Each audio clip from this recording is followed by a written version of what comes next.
তুলে দেন, আমরা ব্যবস্থা নিতে বাধ্য হব। আপনারা 24 ঘন্টার ভিতরে দর্শন তারিখে যদি গ্রেপ্তার করতে না পারেন তাহলে আমরা ছাত্র সমাজের ব্যবস্থা নিতে বাধ্য হব। গতকালকের ঘটনা সহ ইনক্লুড করে একসাথে দ্রুত তাদেরকে বিচারের আওতায় আনতে হবে এবং বিচারের আওতায় এনে সর্বোচ্চ শাস্তি দিতে হবে।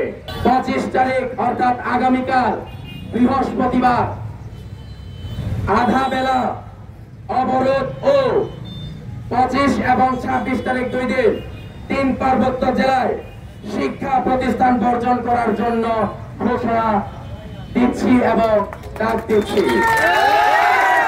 তারপরের দিন 26 তারিখ সব থেকে গুরুত্বপূর্ণ।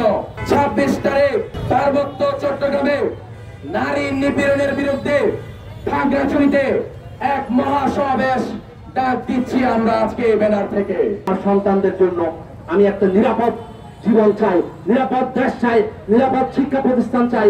ইদানিং শিক্ষা প্রতিষ্ঠানগুলোতে প্রায় হানা দিচ্ছে এই সুরেরা, এই দর্শকরা, এই আমাদের সন্তানরা দিন দিন অনিরাপদ হয়ে যাচ্ছে। তাই আমি সবার কাছে অনুরোধ করব, প্লিজ আপনারা প্রতিটি এরকম অনৈতিক অপরাধ এবং এই কুলাঙ্গারদের বিরুদ্ধে প্রতিরোধ করে তুলুন। দ্রুত আইনের আওতায় এনে যথোপযুক্ত শাস্তির ব্যবস্থা করুন। সব মশার বিরুদ্ধে সুরক্ষা দিতে এলো বসুন্ধরা এক্সট্রিম অ্যারোসল। মশার বিরুদ্ধে এক্সট্রিম সুরক্ষা।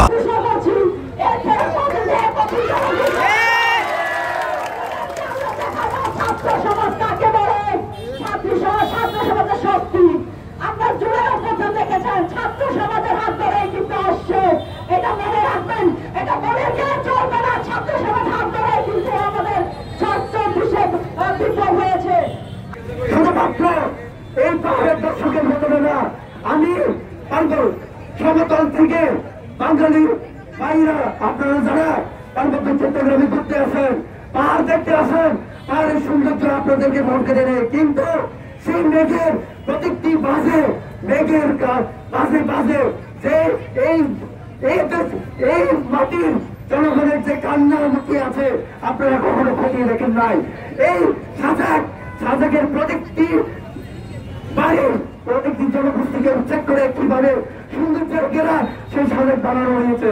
এখনো সেই সাজেকের মেঘের বাজে বাজে আমরা এই কান্না শুনতে পাই। কয়েক মাস আগেই দর্শন করা হয়েছিল, তাদের বিচার এখানে হয়নি।